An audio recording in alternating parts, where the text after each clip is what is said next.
नमस्कार मित्रांनो, तर आपण आता आहे ना बगाड बघायला चाललेलो आहे। इथं आडबलनाथ मंदिर म्हणून आहे दांगवडी गावात।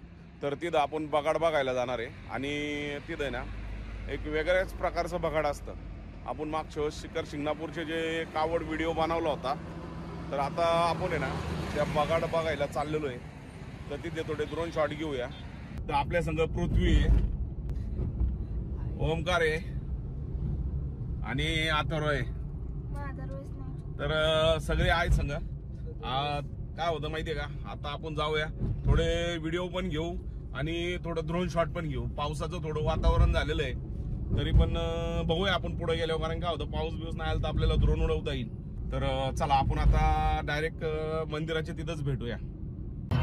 तर मित्रांनो, आता आपण ना बगाडाच्या ठिकाणी पोहोचलो आणि बगाड आता ह्यांनी जोडायला घेतलेलं आहे। तर बगाड जोडतील आता आणि मग थोड्याच वेळात बगाडाला सुरुवात होणार आहे। तर मित्रांनो, गावची मीटिंग आहे ना पाडव्याच्या दिवशी होती आणि त्याच दिवशी ठरतं की कुठल्या आळीला मान देणार व बगाडाच्या मान कुणाला असणार किंवा कुठल्या आळीची बैल बगाडाला जोडणार। ज्या आळीची बैल बगाडाला जोडणार असतात त्याच आळीला बगाडाचा मान असतो त्यावर्षी, असं गावकऱ्यांच्या सहमतीने ठरल्या जातं। आणि त्याच्यानंतर मग दुसऱ्या दिवशी जे बगाडाला लाकडं असतात ती घेऊन येतात।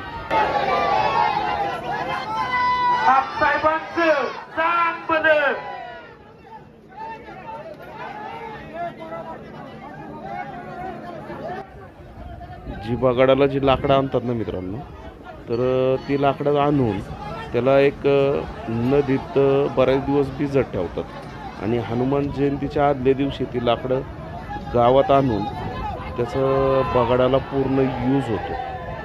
तर बगाड बसवायचं काम चालू आहे, तुम्ही समोर बघताच आहे। आता त्यानंतर बैलगाडी बघितली ना मित्रांनो, किती वाकडी केली ती बगाड सरळ करण्यासाठी, कारण की खूप हेवी येते, खूप वजन असतं त्याचं।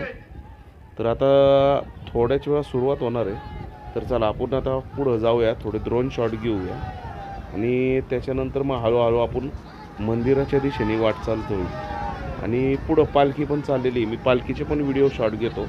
तर चला आपण पुढं जाऊ, पालखी बघूया आणि हळूहळू मेन रोडच्या दिशेने जाऊया।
तर मित्रांनो, आत्ताच आहे ना बगाड पूर्ण फिटिंग करून बगाड आता मंदिराच्या दिशेने एकदम जल्लोषात गुलाल उधळत आता बगाड निघालेलं आहे। तर चला बगाडासंग जाऊया।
नाही नाही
मित्रांनो, तर साधारणतः आहे ना, साधारणतः बगाडाला एक 10 बैल म्हणजे अशा 5 जोड्या बैलांच्या असतात आणि हे पुढं ओढतात आणि थोडं मागून लोक पण ढकलतात. कारण कसं होतं, त्याचं वजन खूप असल्यामुळं जरा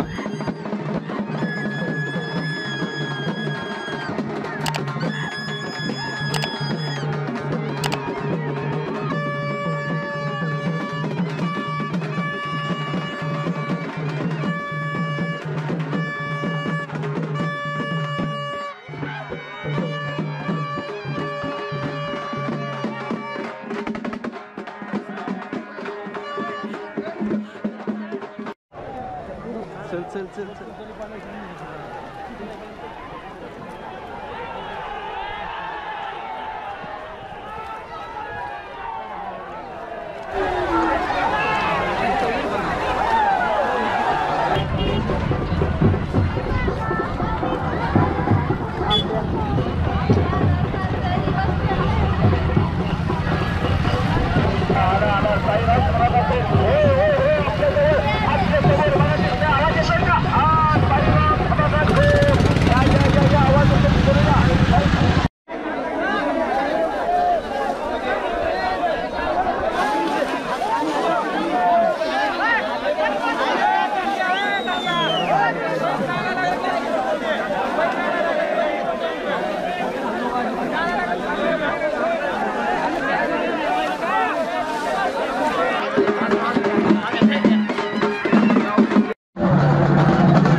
मित्रांनो समोर दिसतोय ना तो सातारा हायवे. सातारा हायवे साधारणतः एक 15 ते 20 मिनटं बंद ठेवण्यात येतो आणि त्याच्यानंतर हा बगाडाचा पूर्ण जो लोक येतात त्यांना रोड क्रॉस करून मंदिराकडे जाण्याची सोय पोलीस लोक करून देतात.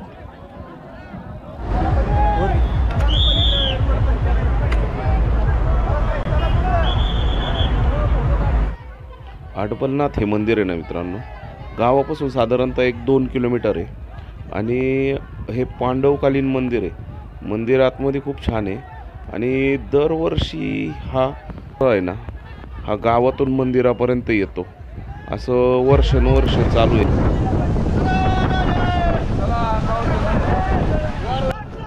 तरी मित्रांनो येताना आपण बोललो होतो की पाऊस येऊ शकतो, तर थोडी वादळ सुटलेलं आहे, म्हणजे हवा सुटलेली जोरात आणि पाऊस पण थोडा यायला लागलेला आहे. तर चला डायरेक्ट आपण मंदिरापाशी जाऊन थांबूया.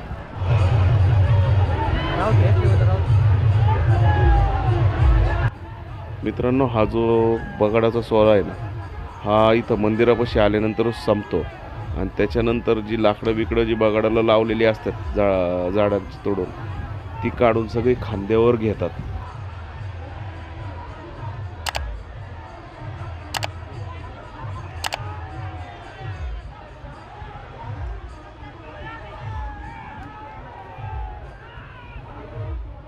साडेसहा 7 होत आलेले आहे. तर मित्रांनो व्हिडिओ आवडला तर लाईक करा, शेअर करा, कमेंट करा.